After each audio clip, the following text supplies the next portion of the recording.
You'll want to fix that. Well, here it is. The Stratford, one of the oldest inns in Vermont.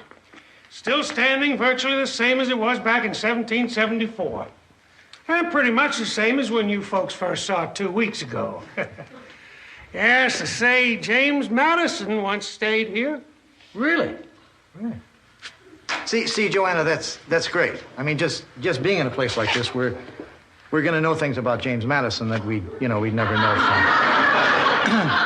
from any book. Like what?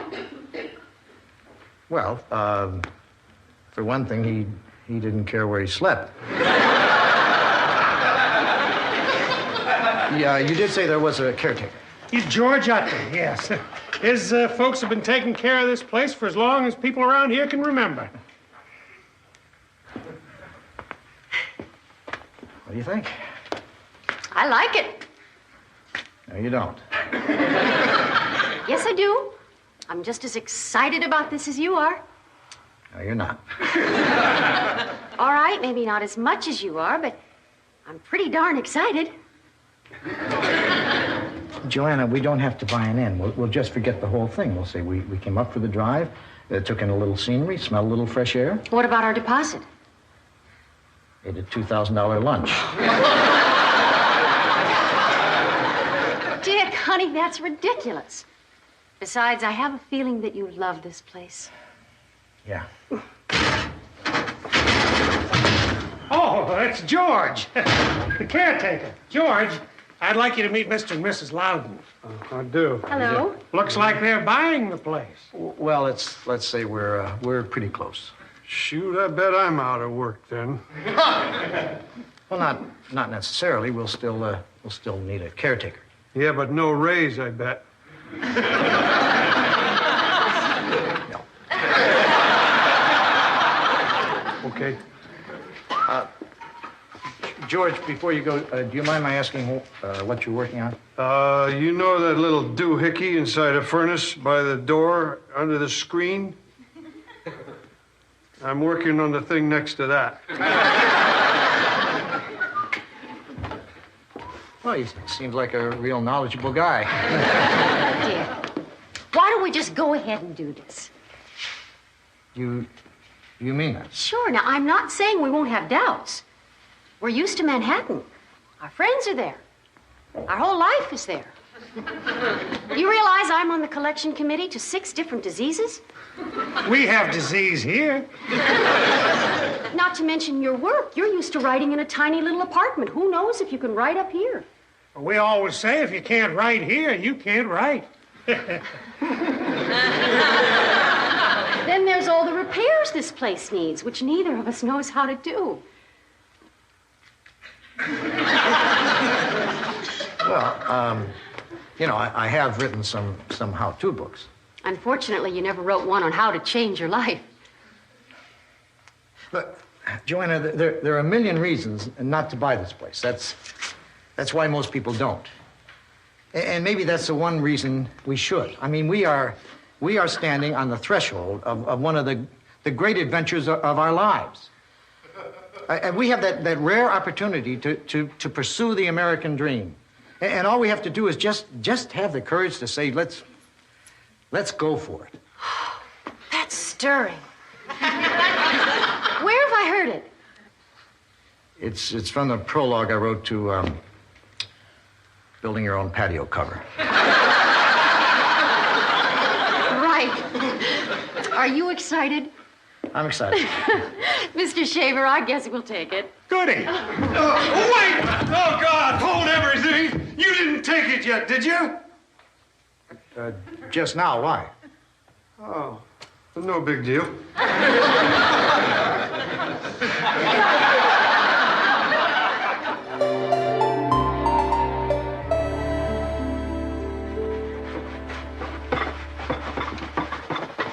Honey, look at what I found in the study. Oh, what is it? It's a box of stuff. Lucky you. You know, this really isn't fair. I mean, I'm on a treasure hunt, and you're down on your hands and knees trying to get the char off the fireplace. You want to switch? No, I just... Want to let you know I was aware of it.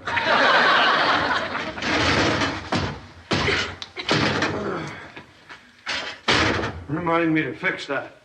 I hung that shutter back up that fell off. I didn't know a shutter was off. Yeah, I knocked one off this morning trying to fix that window. I didn't know there was anything wrong with the window. Yeah, I broke the darn thing trying to clean it.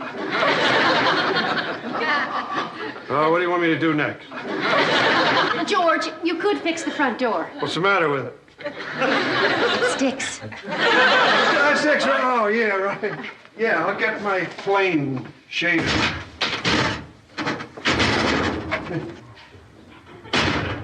I think it's going to take a long time to get this place in shape.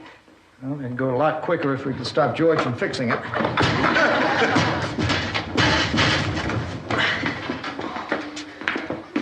Hi, can I help you? We weren't sure anyone was here. Are you open for business? Not really. But we can be. Why not? Great. How much are your rooms? How much of the room? Why don't you step over here and I'll look it up in the ledger. To be honest with you, we're new at this. We just bought this place. Oh. Rooms. Ah, here we go. That'll be a farthing.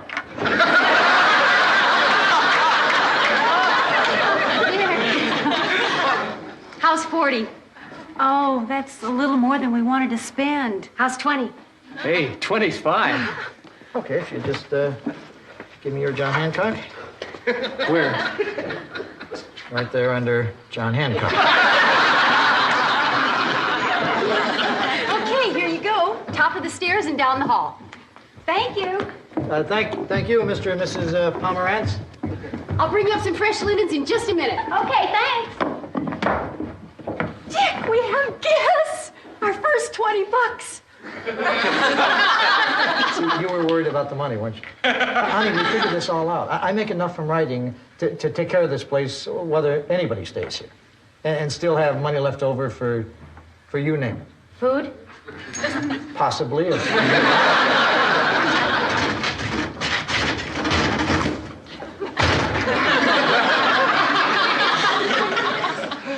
I know what you're thinking. You're thinking that door made me look like an ass. But I'm glad it happened, and I'll tell you why. Because now you know I'm not just some slick-talking guy off the street. How you doing, Kirk Devane?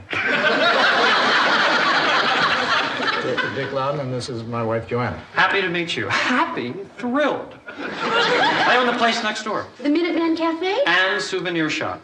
I was so glad when I heard someone bought this place. Ought to be good for both of us. Let's hope so. Yeah. Listen, if we're going to be neighbors and maybe even friends, there's something you have to know about me right up front. And what's that? I'm an habitual liar. Actually, that's not true. What I mean is it's something I'm aware of and working to correct. I only bring it up because admitting it's part of my therapy. Well, thanks. Thanks for being so honest. Actually, I'm not in therapy. I lied about that. But everything else I said was true, or probably as close to it as I'll ever get. Excuse me. Hello? Who? Oh, Mr. Pomerantz. Hold on. Just a minute. I'll check. Low tonight should be around 30 with gusty winds and a chance of freezing rain. Why? Your window is missing.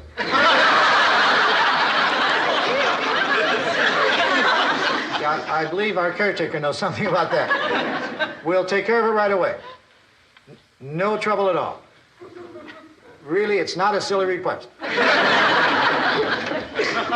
So, Dick, they tell me you're a writer. That's more than fascinating. Anything I'd know? I don't think so. Dick writes mostly informational books. How to panel in hard-to-reach places, the joy of tubing. Know your Harley. Honey, you don't have to list them all. Why not? You're good. Hello? Yes, Mr. Pomerantz. There's no heat in your room. Well, maybe it only feels like there's no heat because you have that big hole where the window used to be. Have you felt the radiator? You know, sometimes it takes them a while You don't have a radiator. You have anything in the room up there that looks like it might give off heat? Your wife's getting a little steamed. We'll fix it right away. You're not being a pest. Goodbye.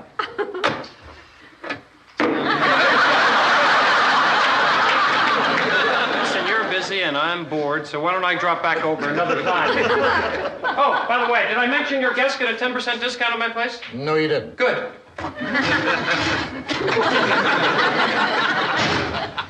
I bet after you get to know him, he grows on you. I'll take that bet. I better get those linens. Which reminds me, can we still afford that maid we talked about? Well, it's an operating expense. It's deductible. Oh, great! We'll deduct it from our savings.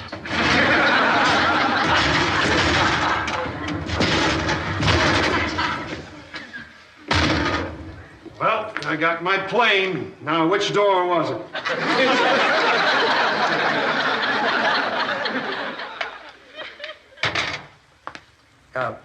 Leslie, if you don't mind me asking, why are you interested in being a maid? Well, to be honest with you, Mr. Loudon, I just like to get out and experience the real world. You see, all my life I've had everything given to me.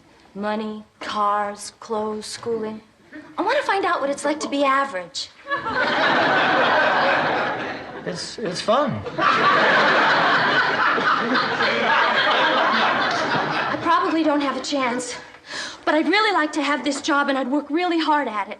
As for my qualifications, I have a degree in European history, and I'm presently attending Dartmouth, studying for my master's in Renaissance theology.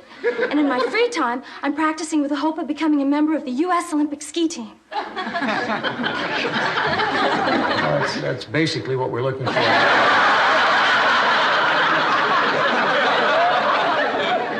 Leslie, I can't see any reason not to give you the job. I can't see any reason not to vote for you. The job is yours. Oh, Mr. Loudon, thank you. This is terrific. Thank you. Come in. Hi, Dick. I just brought over some things from the store that I've been looting from this place over the years. Nothing of any real value. This looks kind of interesting. Yeah? Well, the rest of the stuff is junk. Hi, I don't believe we've had the utter thrill of meeting. I'm Kirk. Leslie Vandekellen. Kirk what? Douglas. That's not true. His name is Kirk Devane. Actually, that's not true. I lied to you, Dick. Your name is really Kirk Douglas? No, it's not that either. Do you see what a sickness this is? Hi, how's the interview going? Great. This is Leslie Vandercullen. This is my wife, Joanna. Hello. And you know whoever. We just hired Leslie. She's going to move in and work for us while she's going to school. Oh, that's wonderful. Well, I guess that's about it. Why don't I get George and he can show you around? Why don't you get me to show her around? Thank you. Leslie, what are you studying? European history and Renaissance theology. Say hello to fate. That's what my degrees are in. Dick, the DWI just called. The who? The Daughters of the War for Independence. They heard from the real estate agent that the inn was opening again, and they want 12 rooms for next weekend. Why? Well, honey, apparently a number of their ancestors stayed here during the winter of 1775. Well, that's great. It's just, well, I just don't think we're ready to host a lot of people yet. Dick, we're talking about a lot of money. And look how much we've lost fixing up the Pomerantz's room. Honey, we didn't lose that money. We'll still break even. Maybe not in our lifetime. I mean, the purpose of buying the Stratford was to restore it, not to make money off it. I think we're talking about our integrity here. Okay. If you feel that strongly about it, I'll just tell them no. I'll also tell them you won't be giving a speech on the inn's history. What's that? Like they wanted you to. They asked for that? Mm-hmm. See, that's not fair. I mean, you know that I'm a sucker for talking about this place. I mean, I love that stuff. It's up to you, Dick.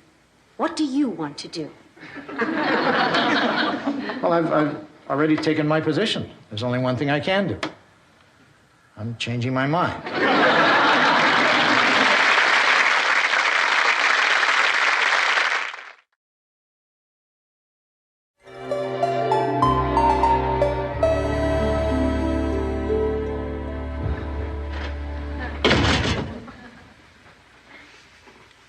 Hi. Remember me? You're Kirk something. Right. Listen, if you're not busy, I was wondering if you'd like to go to a movie.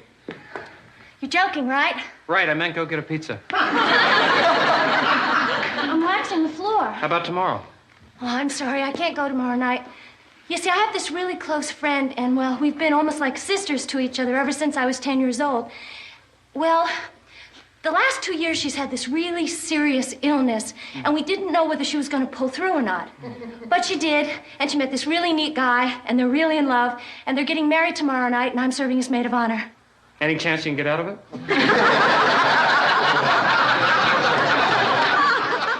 Well, we got the rooms cleaned, the baths ready, and the carpets vacuumed. Oh, and Leslie is working out great. Did you know that her family owns their own island in the Caribbean? She told me that this morning while we were cleaning grout. I'm sorry, Joanna. This is amazing. What is? Well, I was looking for some special material on 1775, like the daughters asked me, and I ran across this packet of letters. This one is dated January 30th, 1775. Dearest Annabelle, I could not march on to Concord without expressing to you my deepest gratitude for the kindness you showed me, and in fact, the entire platoon.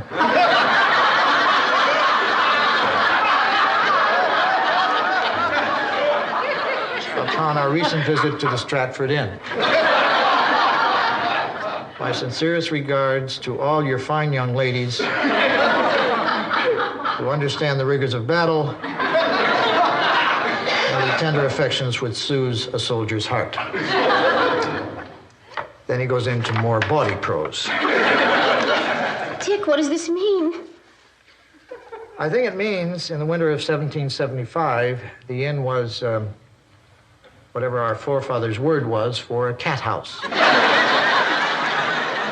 How in the world are you going to tell a daughter of the War for Independence that her great-great-great-grandmother may have been... A fun date? Can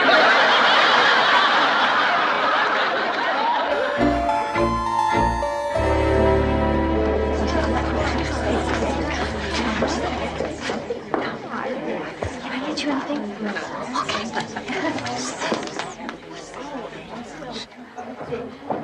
Oh, Dick, they're waiting for you. How do I look? Nervous. Have you figured out what to say yet? If I figured that out, I wouldn't care how I looked. They seem to be having a good time, honey. Well, I'll put a stop to that. Well, I've served all the hors d'oeuvres. Good luck. Thanks. Well, I set up your podium. Oh, well, okay. I put it by the fireplace in front of all those chairs. Good. It's brown. I think I'll find it. I'm here if you don't. Well, I guess this is it. Good luck, honey.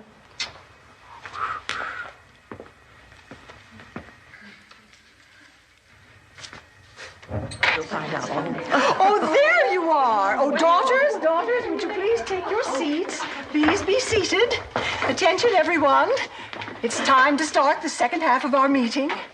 I'm sure that we're all looking forward to this, as many of us feel a kindred spirit for the Stratford Inn, and especially the winter of 1775. I'm sure our guest speaker tonight is going to enlighten us more about that year. He's an author, a self-admitted history buff, and the owner of the Stratford. Would you please join me in giving him a warm welcome, Dick Loudon. Mr. Loudon, how very nice of you. Welcome. Thank you, Mrs. Hamilton. Well, what can I tell you about the Stratford? It was built in 1774 by Nathan Potter and named because it was built much like his ancestors' home in Stratford, England. Nathan Potter died only 2 months after the inn was built, and his family moved to Boston, where apparently Mrs. Potter had relatives. Then somebody else bought it, jumping to the 1800s. Excuse me for interrupting, Mr. Loudon, but you jumped over 1775. Did I?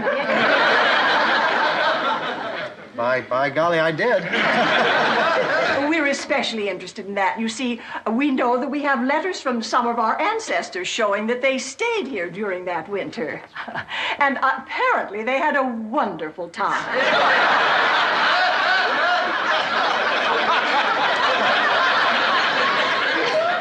Are you sure it was here? Oh, yes. So we would like to hear what you know about that particular year, and the rest of the stuff you can flush.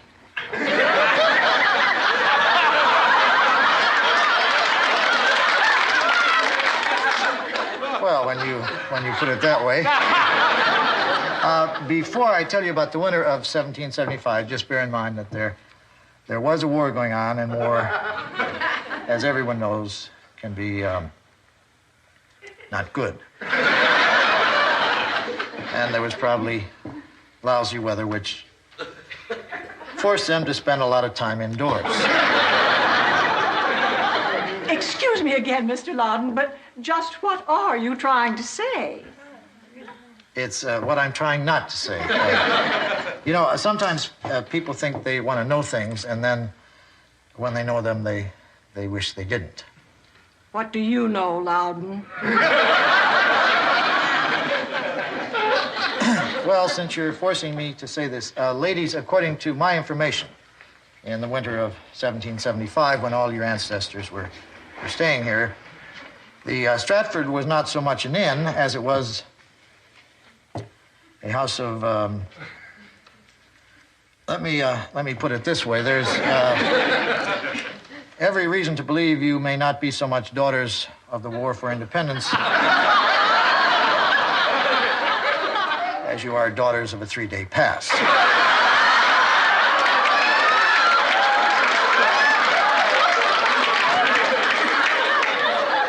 Well, I can tell from your stunned silence you're not taking this well. I wish there was something I could say.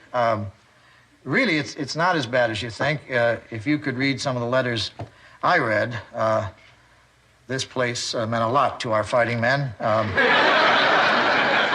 It inspired them to rededicate themselves to the war effort, sometimes after only a few hours. Are you saying we shouldn't be upset? Well, maybe not.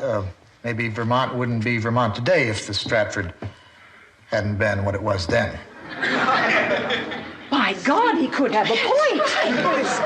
And it wasn't just Vermont it helped. From some of the letters I read, guys from New Hampshire and Massachusetts got it. Good for them.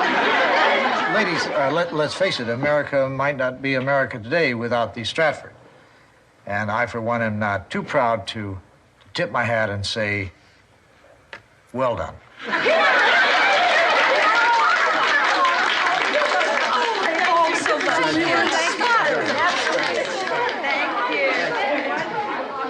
Dick, am I crazy or are those women happy? I don't know what you said, but it certainly turned the trick.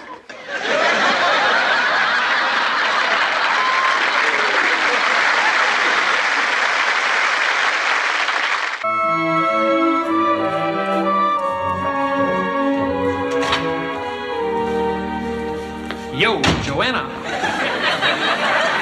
Hi, Kurt. Where's Dick? He's down in the basement with George. They're looking at the furnace. Mm-hmm. Let me guess where you're going. Give up. I'm taking Leslie to the Dartmouth-Harvard football game. It's the biggest game of the season. Everyone goes. They have picnics in the parking lots, bands play, people make floats. It's great. It's probably the major social event of the entire year. That sounds wonderful. It is. Leslie and I are really looking forward to it. Oh. Hey, Leslie, want to go to the game?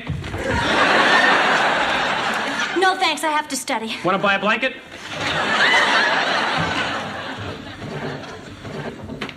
Well, I think the best thing to do is just buy a new furnace. I mean, we need a bigger one anyway, don't we? A bigger one won't fit in that corner. Well, then put it in the southeast corner. That's where the stairs are. Well, then put it in the southwest corner. Then you'll put it on top of Mrs. Newton. Who? Mrs. Newton, the lady who's buried in the basement. There's a lady buried in our basement? You didn't know that? No. Oh, well, sit down. This may come as quite a shock. Joanna, did you hear this? What? What would you say if I told you there was a body buried in our basement? I'd say it. What would you say if you weren't a college graduate? What are you talking about? He's talking about Sarah Newton, the lady who's buried in your basement. Are you serious? You want to see? I'd like to see it. Yeah.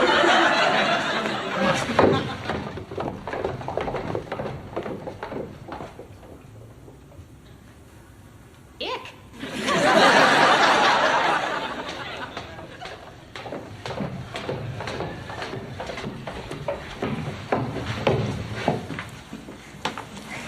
Close the door.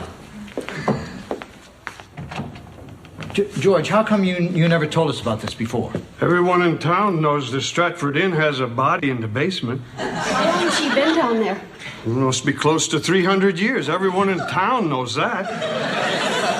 Why is she down there? That no one knows.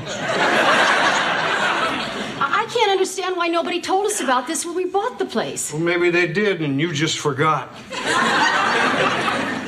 I don't think so. Dick, I'm not sure that I can live up here with her down there. Honey, I think maybe you're just, overreacting. I think in time you'll get used to her being down there. I mean, I'm down there all the time, and sometimes I don't even know I'm walking on her. Isn't there somebody we can call about this? Who? Well, I don't know, but I don't like the idea of a body being under our bedroom. Actually, it's not under your bedroom. It's buried in the southwest corner, which would put it under, My study.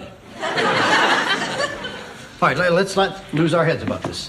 There is one person I can call.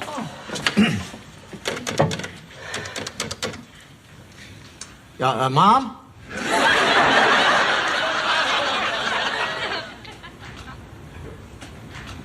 Dick, I picked up a couple of brochures on some furnaces. I thought you might want to take a look at them. What's the difference? Well, this one's in color.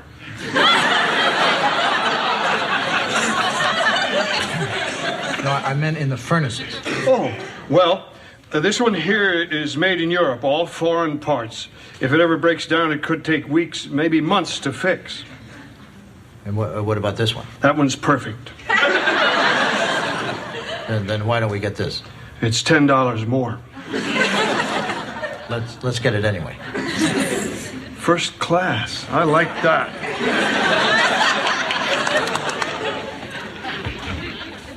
Joanna, great news. Dick and I solved the problem in the basement. Oh, thank goodness. Yeah, we decided to put in a new furnace. Top of the line. What about Mrs. Newton? Oh, shoot. Just when everything looked like it was going great.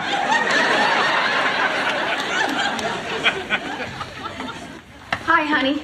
Did you find out anything about Mrs. Newton? Yeah, I talked to the chief medical examiner. And?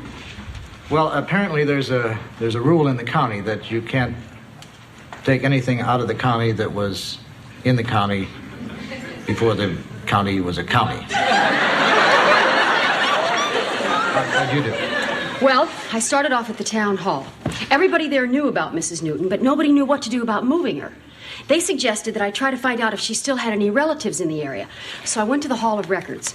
And they sent me to the Historical Society, who recommended that I try the genealogy section of the library.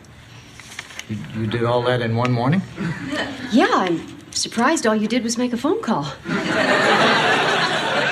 Well, I didn't just make a phone call. Oh. What else did you do? I ate an orange. Well, while you were eating, I found out that her husband, Jacob Newton, was one of the original settlers and founding fathers of the town. I also found out that the Newton house was on the same site as our house, which means that our basement was their basement. Yeah, but that still doesn't explain why Sarah's buried down there. Yeah, I know. That's the curious thing. The records don't even mention her except to say that her husband is buried in the churchyard, but it doesn't explain why she isn't buried with him. Well, husbands and wives aren't always buried together. I have an aunt who's buried in Pennsylvania, and my uncle is buried on the beach in Normandy. He was killed in the war? No, my aunt found him there with another woman. How long have you been saving that one? 16 years. Now, honey, listen. I was wondering if there was some way that we could get Mr. and Mrs. Newton next to each other. You're not suggesting that we put Mr. Newton in our basement? Come on, Dick. I'm suggesting that we go over to the church where Mr. Newton is buried and talk to the minister about getting Mrs. Newton moved there. Good idea. I'd like to get out of the house anyway and walk off that orange. Come in, please. Sit down. Sit down. It's always a pleasure to welcome new people to our little church. Well, we aren't here to join your church. Oh. But we'd be more than happy to make a donation, wouldn't we, Dick?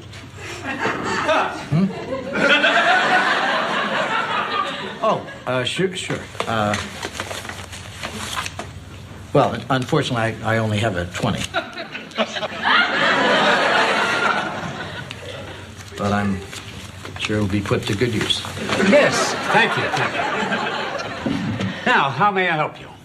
Well, the reason we're here, and I know this is going to sound incredible, we found out that a woman is buried in our basement. You must be from the Stratford Inn. Right, the incredible Stratford Inn. You're referring to Sarah Newton? Yes, but what you may not know, Reverend, is that her husband, Jacob Newton, is buried in your churchyard. Really? Yes, Reverend. We were wondering if there was any way of getting Sarah Newton moved over here. I don't understand why she wasn't buried here to begin with. You know, that is curious.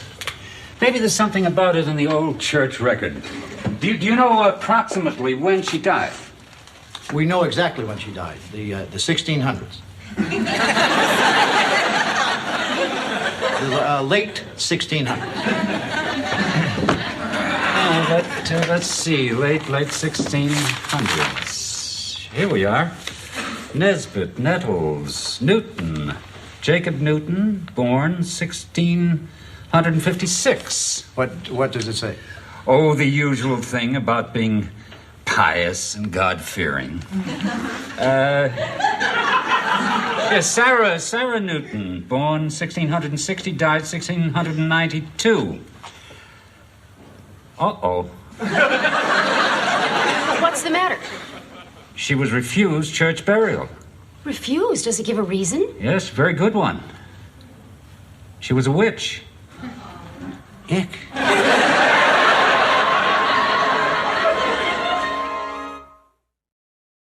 I don't believe this. She was refused a proper burial because someone accused her of being a witch?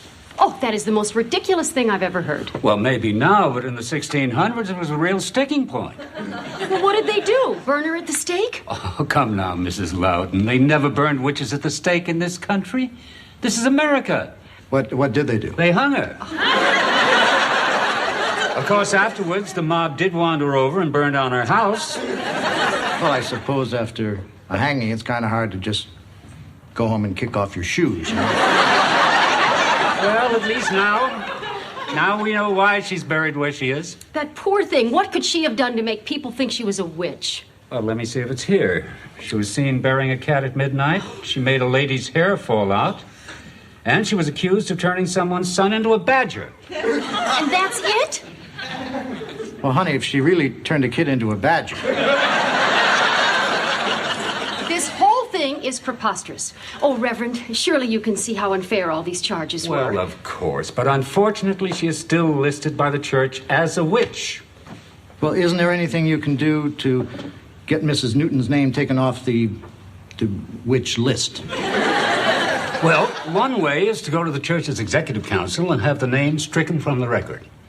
Then you will have to file a brief showing cause why the church was erroneous in its original views, and have the church hierarchy render a unanimous decision to reverse the former decision against her. Oh. Or another way would be to just cross her off the list. You can do that? You got a pencil?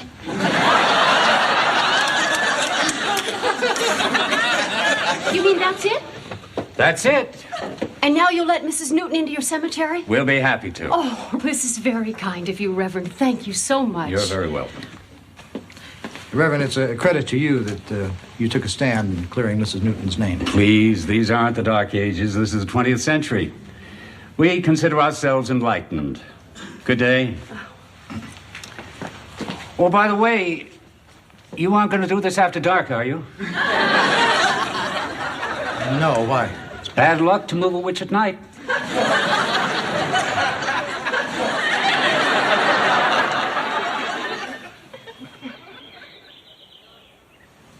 Mr. Garver, we appreciate your calling to confirm your reservation. I have it right here in front of me. Well, we're looking forward to seeing you this afternoon. Oh, there is one thing I should mention. Yeah, well, there's a possibility we may be having some work done in our basement, but it really shouldn't inconvenience you in any way. It's really nothing. Well, see, there's this body in our basement, and we're having her excavated. Well, there's the Hanover Inn, the Inn at White Falls. I understand completely. Thank you for thinking of us. Well, I ordered your furnace. Oh, good, George. The installation will cost $80. I thought you'd take care of that. I don't have $80.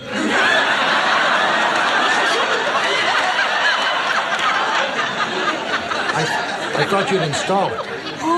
Oh, well, I guess I could do that. Do you know anything about furnaces? Well, I know they go in the basement. They give off heat. And if you want one installed right, it costs $80. Why don't we spend the $80 and have it done right? I think we'll all sleep better. Hi, guys. Great news, Joanna. Dick and I solved the problem in the basement, and it's only going to cost $80. To move Mrs. Newton?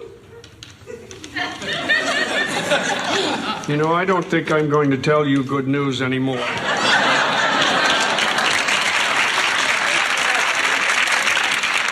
I thought he meant the people from the mortuary were here.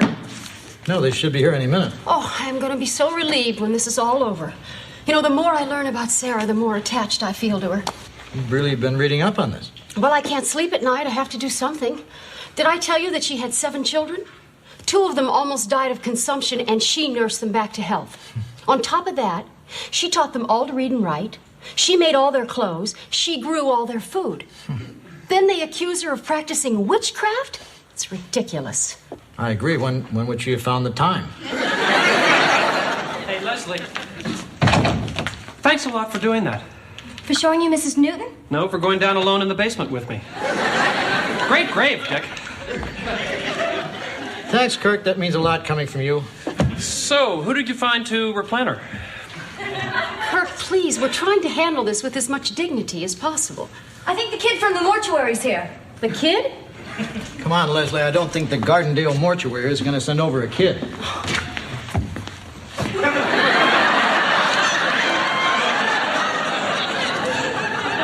My mistake. I'm from the mortuary. Oh, right. I don't know why. Somehow I thought you'd be a little older. They have a really bright junior achievement program here, Dick. My dad says I have to work from after school if I want wheels. What a bummer. Wait till I get my van. I'm going to Europe. Should be some drive.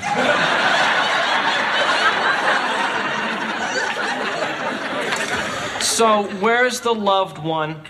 She's in the basement. What do you got, like a rec room down there? No, it's just a basement. She's buried down there. She's been buried down there for 300 years. I thought everyone knew that. Hey, I don't know what happened last Tuesday. It doesn't matter. The point is, we want her moved. And what do you want me to do? The digging. What do you like, the Addams Family? No, we're just average people trying to get a body moved out of our basement. Not by me. Hey, wait a minute. Adios. We got a deal. Deal this. I saw that. I tell your father you can kiss your van goodbye. Can you believe that? What a rotten kid. You know, somebody like that shouldn't be working for a mortuary. Somebody like that should be a badger. Only now what do we do? Listen, if you're really up against it, I know some guys who'll do anything for $1. In fact, I think I have their card right here. You'll do anything for $1. They're not kidding either. I had them cut down dead trees, haul away trash, recommend restaurants. Sounds too good to be true. What, do you really think we should call them? I think we're out of alternatives.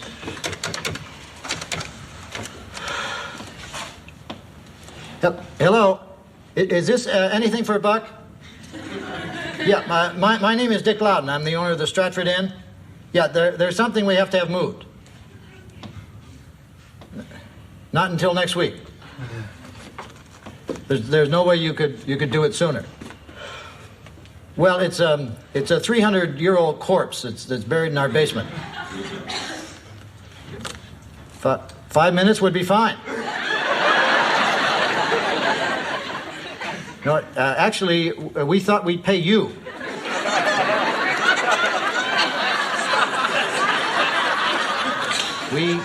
We can't wait either.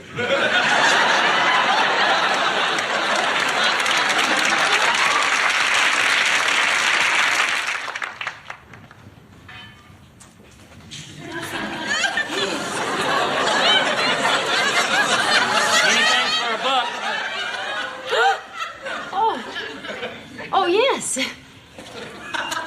Dick, the gentlemen are here. Hurry, okay?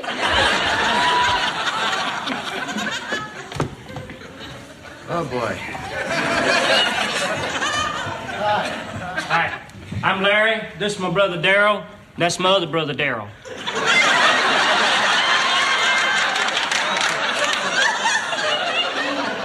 So, how you doing? Okay, except I throwed my back out last week crawling under a house. Sounds like a tough job. Wasn't a job. I just like crawling under houses.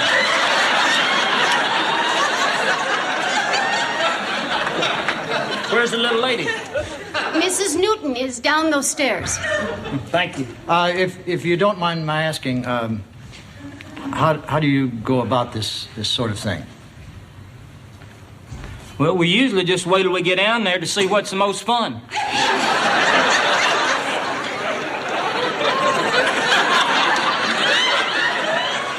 Well, you seem real eager to get started. Honey, do you have any questions for the guys?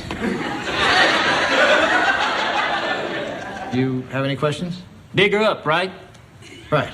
No questions.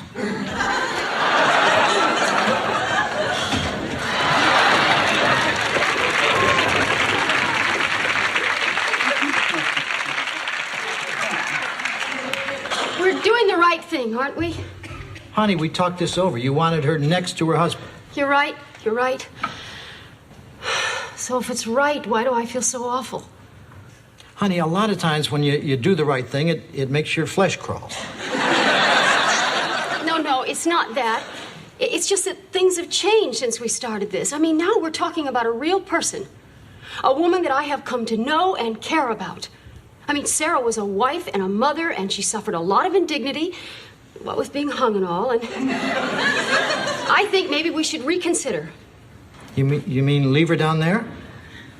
But I thought you said her place was next to her husband.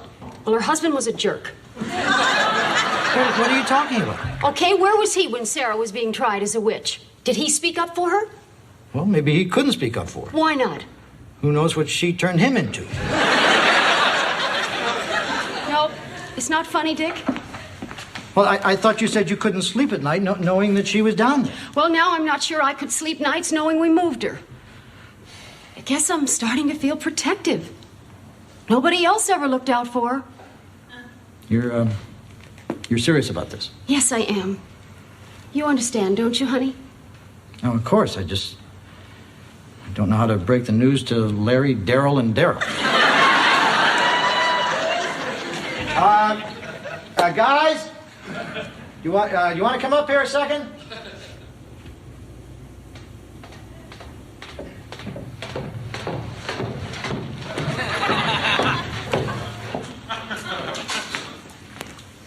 Yeah? So how far have you gone? We're still flipping for the first digs.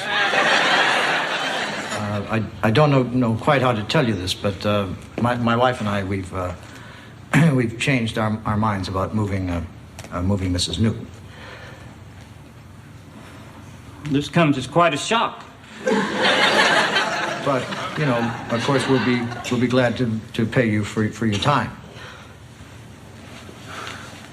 And if there's anything like this ever comes up again, you'll certainly be the first ones we'll call. I wish there was some way of making this up to you. Well, Dick, there was that dead possum out by the well. We'll take it.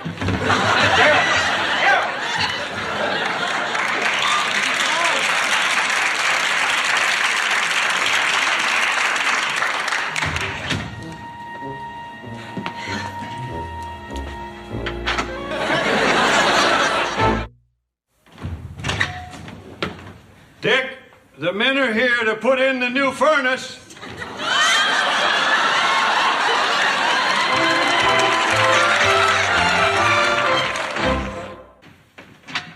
Hello? Hello? Hello? Hello. Oh, George Utley, how nice to see you. How do, Miss Wanamaker? You're looking lovely as usual. Oh, George, you probably say that to everyone. Just about. Looks like you're out with the welcome basket. That's right. I understand we have new neighbors. Really? Who? Mr. and Mrs. Loudon. Oh, the people I work for. You know, they bought this place. I know. I came over to meet them. Is that for them? When I finally meet them. Are Mr. and Mrs. Loudon here? Oh, yeah. Well, Mr. Loudon's gone into town, but Mrs. Loudon's upstairs. I'll go get her. Oh, George, before you do, could you tell me a little more about them? Let's see, I know they're from New York. They have no children. Mr. Loudon is a writer of informational books, and they moved up here to Vermont to restore the inn. But what else can you tell me about them? I couldn't have told you that much. Well, what about Mrs. Loudon? Is she nice? Very, yeah, and pretty, and cheerful. I think that's what I like best about her. She's pretty and cheerful. Think you could get the stupid bucket to stay on the stupid ladder? Jeez. That's her. Oh, hi. I'm Mrs. Wanamaker. Your welcome basket lady. Oh, dear. I'm Joanna Loudon. Please forgive the way I look, but we've got guests checking in, and I've been painting the room. Do you need any help? You mean painting? Why, yes. I could run right home and get a brush. Well, no, but thank you for the offer. Boy, when you say welcome in Vermont, you really mean it. This is from the Chamber of Commerce. Oh, isn't that beautiful? Thank you. George. You want me to open that for you? No, I was wondering if you could go upstairs and fix the ladder. Oh, okay. I can open the basket later. That's okay. I'll open it. Oh, it's your basket. Oh, this is so nice. Won't you sit down? You know, we are really enjoying it here. My husband particularly is thriving on the change. I wish this town would figure out this is the 20th century. Honey. You know, I almost ran into another car right at the intersection because they didn't put a stupid stop sign at the stupid intersection. Oh, hi. Dick, this is Mrs. Wanamaker from the Welcome Basket. She just brought us this nice basket of fruit. And I was just telling her how much you and I are enjoying ourselves in Vermont. Right. Except for that stupid intersection, we just love it. I think you're right about that stop sign. I'd be glad to help you put one up.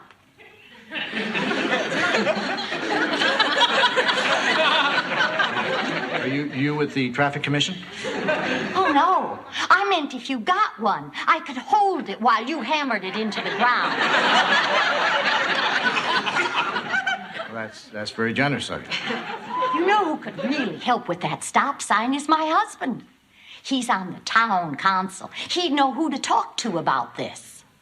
Great. I'll have him call you. It'll take me about 10 minutes to run home. I'll call him the minute I get in the door. He can take an early lunch and call you in 15 minutes. It really doesn't have to be that fast. I'll give her credit. She certainly throws her heart into her work. I'm surprised she didn't bring a red carpet. Yeah. If you can unroll this yourselves, I can have him call you in 12 minutes.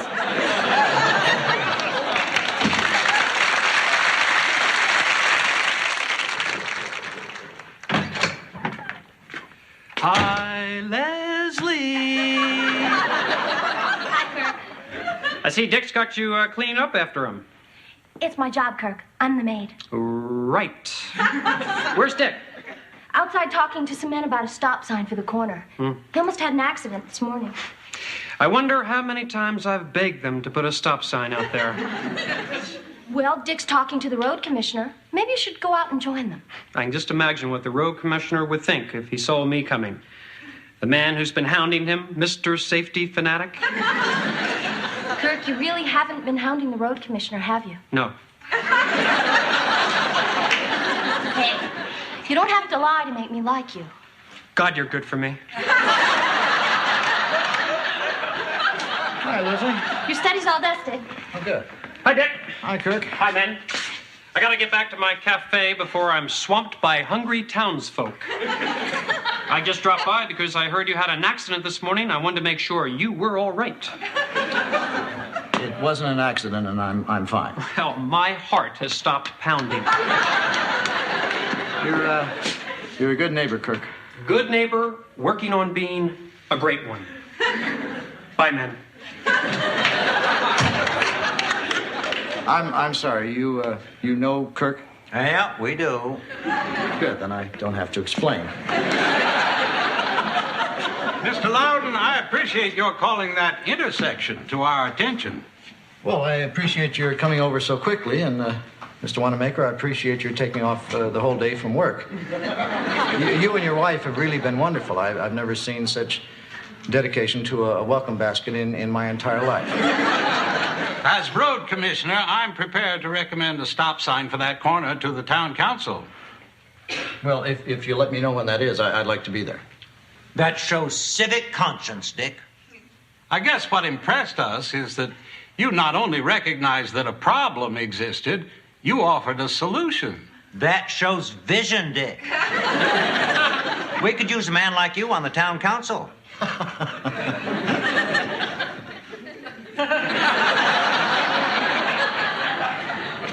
Really? We'd like you to consider becoming a councilman. You don't think I should wait until I've lived in town a little longer, say a whole month? Well, even though you're new, you're already a respected businessman in this community. You own the Stratford Inn. There's a certain inherent responsibility that goes with that kind of prominence. Well, I've never really thought of it that way. Actually, I have, but... I didn't realize anyone else had. Will you consider it, Dick? Well, it can't hurt to consider it. Wonderful. Well, we'll see you at the town meeting next week. And you really think I could be on the town council before I met any of the people in town? Oh, there's plenty of time for that.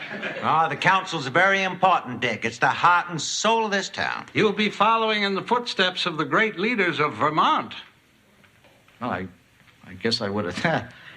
I mean, it's really an honor to even be considered in the same breath with people like.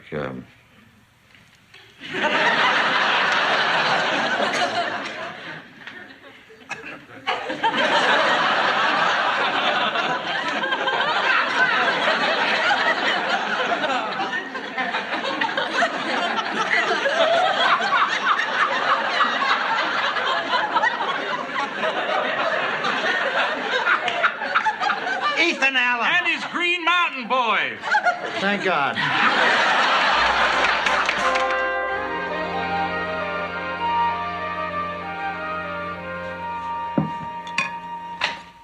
Hi, honey. Just gonna be you and me for dinner. Leslie's staying at school to study, and George said he wasn't hungry after he ate all the fruit and cheese from the welcome basket.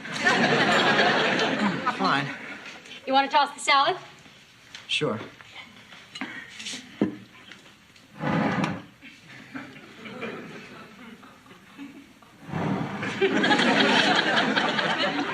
You seem preoccupied. Something on your mind? Oh, today I was talking to those two guys about the stop sign. Oh, are they gonna give you one? Well, they said they'd bring it up at the next town meeting. That's probably the biggest problem they've had to solve in 20 years.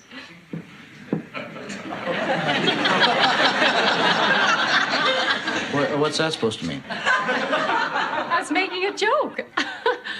Well, I don't think it's funny to denigrate the town you live in. I mean, for your information, they asked me to run for the town council. How can you run for town council? We just moved here. What has that got to do with it? You don't know anyone. I know people. You know 3 people. George, Leslie, and Kirk. I know the 2 guys at the hardware store, and there's that lady at the stationery store where I buy my typing paper. I stand corrected. You know 6 people. I own the Stratford Inn. I mean, that makes me a respected businessman and a prominent citizen. I know we've only lived in town a few weeks, but apparently in that time I've built quite a reputation. You've already decided to run, haven't you? Well, I mean, it's an opportunity to serve the people. I've always kind of wanted to do that. You never said anything about wanting to do that. I never said anything to you, but, I mean, in the back of my mind, I've always, toyed with the idea of one day, being president.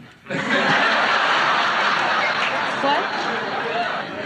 Being president? What?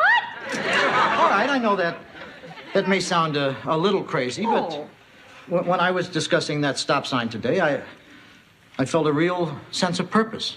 I mean, that's the great thing about New England. Democracy it's so close to the people. I mean, if I were on the town council, I'd be representing my neighbors. People I know by their first name, like the guys at the hardware store, Dave and the other guy. Well, I have to admit, I like seeing you fired up like this. It makes you sexy. Might be exciting being married to a politician. Well, it is only the town council. But if I was a hit on the council... You mean you'd consider going further? Well, I think I'd have to consider it. You'd want to live in Washington? Well, actually, most of us live in Maryland and Virginia. Dick, we just changed our whole life so we could run this inn. Well, I'd still keep a home up here in the district. That means I'd have another house to furnish all over again in Virginia. Well, I'd help with it. Honey, how can you help? You'll be busy with the Senate. The Congress. The Congress. Or the Senate. And then I'd be constantly worried about your health. We'll take vacations. We'll come back to Vermont whenever we want. How? Air Force One. Oh, Dick, I don't know. Honey, you're worrying about nothing. Even if I serve 2 terms in the Senate, it'll be 15 years before I could ever run for president. And I mean, I'd probably be too old by then. Lots of men are president in their 70s. It's true. You know what? What? I'm going to run for town council.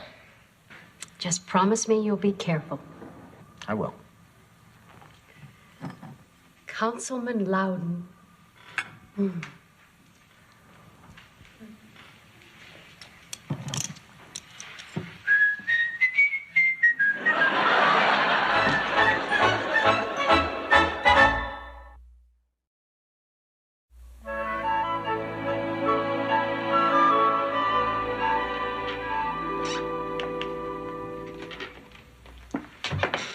Good morning, Mr. Councilman.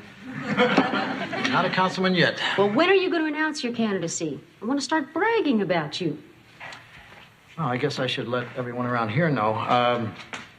Why don't you assemble the staff? What staff? George and Leslie. What, George went into town? Well, then assemble Leslie. Okay. Leslie? Yes? Dick has something he'd like to announce. Oh, okay. The floor is yours.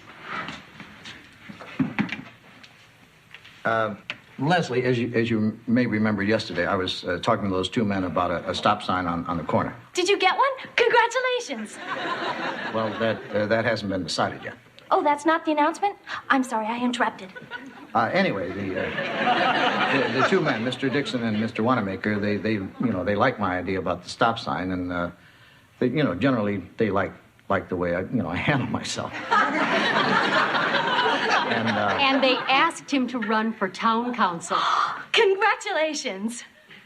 That still isn't the announcement. I'm sorry, did it again. That's all right. Anyway, I decided to run. That's it. Congratulations. Well, thanks, and I know you're not just saying that. Are you kidding? I'm really proud. And I'm going to help, too. I can make posters, and I'll ring doorbells. Excuse me, just a minute. Sure. I'm just tickled pink. You seem really excited. Well, I'm excited, too. Yeah, but you weren't tickled pink. Dick, I want to make a contribution to your campaign. Oh, well, that's really very generous, but I mean, your support is more than enough. I mean, I wouldn't feel right, taking money from you, even though it's only $600. Leslie, you managed to save $600 out of your salary already? Oh, gosh, no. This money comes from my foundation. You have a foundation? It's just something I've had since I was a little girl. Well, what does your foundation do? Oh, we send handicapped kids to summer camp, and we find homes for stray dogs, and we finance the Cousteau expeditions. You finance Jacques Cousteau? Well, not all by myself. He does have other supporters. Well, like who? Well, like France.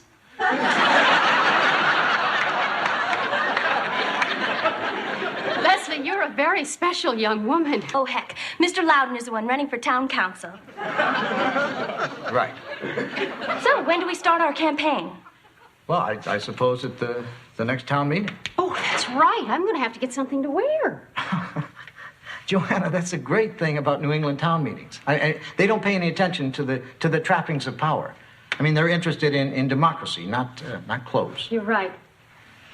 So when do you want to go shopping? This afternoon.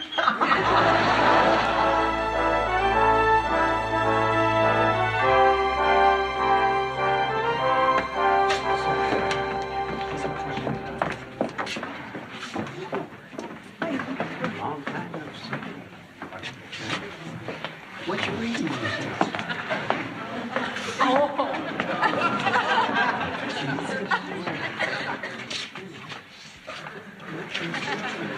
Did you forget about the meeting? No, I'm here. We thought maybe you remembered at the last minute, and that's why you only wore a sweater. I thought these meetings were, more casual. Do you want my tie? This meeting will now be called to order. Is that all the guys got is sweaters? George, we didn't know you'd be here. Oh, I wouldn't miss a meeting of the town council. Hi, Dick. Hi, Kirk. Nice sweater. The clerk will now read the minutes of the last town meeting. At our last town meeting, the council voted $500 for new books for the public library, $6,000 for a new police car, and $1,200 for the repairs to the town water system. We also voted to support nuclear disarmament and the Israeli withdrawal from the Sinai. They fought tooth and nail over that one. Council will now move into new business. The clerk will read item 1 from the agenda. Item 1 is repairs to sidewalk on Maple Street. May we have the treasurer's report, please? Repairs to the sidewalk on Maple Street will cost $850. We can afford it. All those in favor of repairs to the sidewalk, raise your hands. Item 1 is passed. Item 2. Item 2 is a new roof for the bridge over Hanson's Pond. The roof will cost $400. We can afford it. All in favor? 2 is passed. 3. Don't they ever discuss any of these items? We've been at this since 1780. We kind of have it down by now. 3 is a street light in front of the drugstore. $500. We can afford. In favor? Passed. 4. Drinking fountain? $200. Can do. Passed. End of agenda. Are there any resolutions from the floor? That's you. Chair recognizes Ollie Simpson. The country's gone to hell. I move we secede. We voted on that before and it failed. Things have changed. All in favor of seceding from the Union? Motion defeated. You're making a mistake. Are there any other resolutions? Chair recognizes the fellow in the sweater. I'm Dick Loudon, and I own the Stratford Inn, and I'd like to request that a stop sign be put at the intersection in front of the inn. Because of the amount of traffic, I think a stop sign is warranted. From my personal observation... Excuse me. How much will it cost? $100. We can afford it. All in favor? Resolution adopted. Are there any other resolutions? Did you want something else? Excuse me. When we were discussing the stop sign, which you so generously and quickly voted, Mr. Dixon and Mr. Wanamaker, they mentioned something about my civic mindedness. And You get to the point? well, they asked me to run for town council, and I'd like to announce that I'm going to run for town council.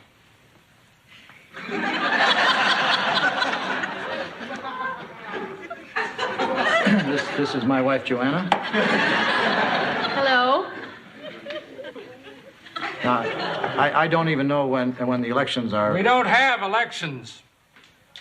Then how? Anybody mind if the fellow in the sweater joins the town council? You're on.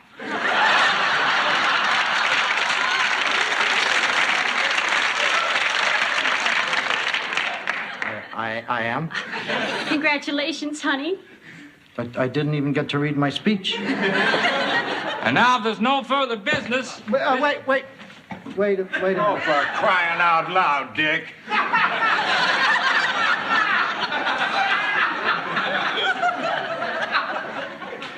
Do I come up now and sit behind the table? The table is only for officers. Well, then where do I sit? Right here, fellow councilman. You're on the council? Of course he is. Everyone in the room is on the council. Say, how about if Mrs. Loudon joins the council? Yeah! You're on. And if there's no more resolutions, this meeting is adjourned until 1 year from tonight. Coffee and cake in the lobby.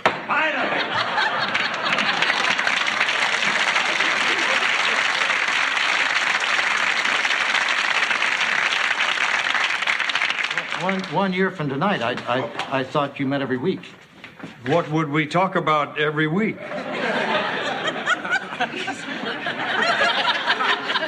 What happened here? Well, honey, I guess being on the town council isn't as big a deal as we thought it was. But at least you got your stop sign.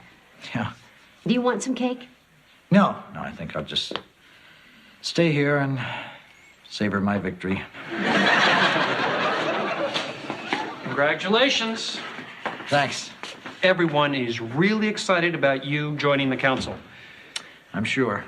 Okay, no one is excited. But they did ask me to come over here and welcome you on behalf of the entire town. Well, I appreciate that. And to remind you next year to wear a suit.